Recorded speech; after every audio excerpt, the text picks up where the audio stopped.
గుంటూరులో ఓ మహిళ తన భర్త వేధింపులపై పోలీసు అధికారులను ఆశ్రయించింది. ప్రేమించి పెళ్లి చేసుకున్న భర్త తాను రెండోసారి గర్భవతి అయిన తర్వాత మరో మహిళతో అక్రమ సంబంధం పెట్టుకుని తనను ఇంటి నుంచి వెళ్లగొట్టాడని ఆరోపిస్తోంది. తన భర్త పోలీస్ శాఖలో కానిస్టేబుల్గా పనిచేస్తున్నాడని పలుమార్లు ఫిర్యాదు చేసిన అధికారులు స్పందించడం లేదని ఆవేదన వ్యక్తం చేసింది.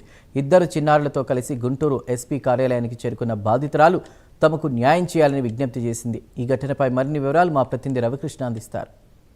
మహిళతో అక్రమ సంబంధం పెట్టుకొని తనని ఇంటి నుంచి వెళ్ళగొట్టాడని ఒక బాధితురాలు అయితే చెప్తూ ఉన్నారు. ఇక్కడ విషయం ఏంటంటే ఈ బాధితురాలు భర్త అయితే ఒక కానిస్టేబుల్ పోలీస్ స్టేషన్ చుట్టూ తిరుగుతున్నా కూడా తనకు న్యాయం జరగలేదని అంటుంది. అసలు ఏం జరిగింది ఏమిటి అనేది మనం తెలుసుకుందాం.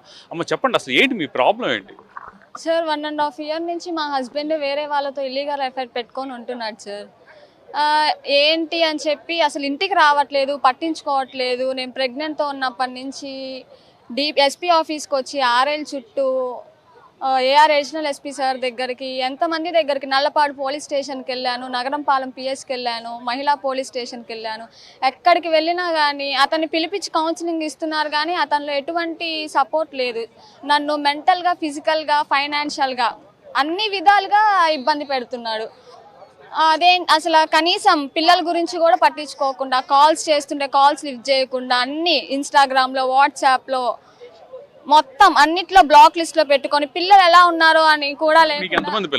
ఇద్దరు పిల్లలు sir. 5 years Babu and 8 months పాప ప్రెగ్నెంట్తో ఉన్నాను అని తెలిసినప్పటి నుంచి వదిలేసి వెళ్ళిపోయి వేరే వాళ్ళతో ఇప్పుడు అవును సార్, అక్రమ సంబంధం పెట్టుకొని ప్రిజనర్ డ్యూటీకి వెళ్ళినప్పుడు అక్కడ జీజీహెచ్లో పేషెంట్ బొగ్గుల శ్రీనివాస్ రెడ్డి అతని యొక్క వైఫ్ బొగ్గుల శారద అనే మహిళతో అక్రమ సంబంధం పెట్టుకున్నాడు. వాళ్ళది ఇక్కడ కాదు sir, Telangana, Khammam district, Errupalem village. అక్కడి నుంచి వాళ్ళని తీసుకొచ్చి ఆవిడేమో హస్బెండ్ వదిలేసి వచ్చి నా హస్బెండ్తో ఉంటుంది.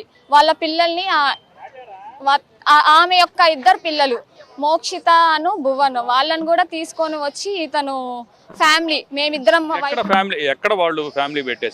ఇప్పటికి 1.5 years నుంచి 7 houses చేంజ్ అయ్యారు sir. Etagraharam 1st line, Etagraharam 4th line, 7th line, 11th line, 12th line and Ankamma Nagar 3rd line. ఇప్పుడు రీసెంట్గా నేను January 28th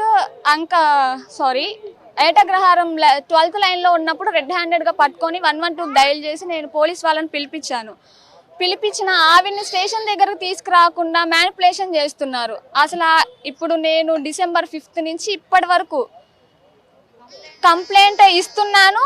ఆవిడని మాత్రం స్టేషన్కి పిలిపించట్లేదు. నేను పిల్లల్ని తీసుకొని నేను వెళ్తున్నాను కానీ ఆవిడ మాత్రం రావట్లేదు. ఇద్దరు పిల్లలు ఉన్నారు, మరి వాళ్ళకి పోషణ ఏ విధంగా జరుగుతుంది? లేదు సార్, అసలు 1.5 years నుంచి అసలు ఏం పట్టించుకోవడం లేదు సార్. అమ్మ వాళ్ళే చూసుకుంటున్నారు. ఇప్పుడు అద్దె కూడా ఇంటి ఓనర్స్ కూడా ఖాళీ చేయమని గొడవ చేస్తున్నారు. నేను ఎటు వెళ్ళాలో తెలియని పరిస్థితి సార్. ఇప్పుడు అంటే ఏదైతే ఇక్కడ ఒక అక్రమ సంబంధం బేస్గా చేసుకుని జరిగినటువంటి ఏదైతే ఇబ్బందికరమైనటువంటి పరిస్థితులు ఉన్నాయో ఆ విషయాన్ని అయితే మాత్రం చాలా బాధాకరంగా కూడా చెప్తున్న పరిస్థితి అయితే ఉంది. ఇప్పటికీ 2 పిల్లలు, ఒకరికి 5 ఏళ్ళు, ఇంకో పాపకు వచ్చేసి 1 year. ఈ 1 year బేబీ, 1.5 year బేబీ. అయితే ఇటువంటి సందర్భంలో అతన్ని కలిసి ఉండాలని ప్రయత్నం చేస్తున్నప్పటికీ కూడా పోలీసు డిపార్ట్మెంటే అతనికి సహాయం చేస్తుందనే ఆరోపణ అయితే ఈ మహిళ అయితే చేస్తున్న పరిస్థితి అయితే కనపడింది. ఏది ఏమైనప్పటికీ కూడా ఆ మహిళకి న్యాయం జరగాలని ఇక్కడ ఉన్నటువంటి వాళ్ళైతే కోరుకుంటున్నటువంటి పరిస్థితులు కనపడుతున్నాయి. కెమెరా పర్సన్ లక్ష్మణ్తో Ravikrishna, Prime News, Guntur SP office నుంచి.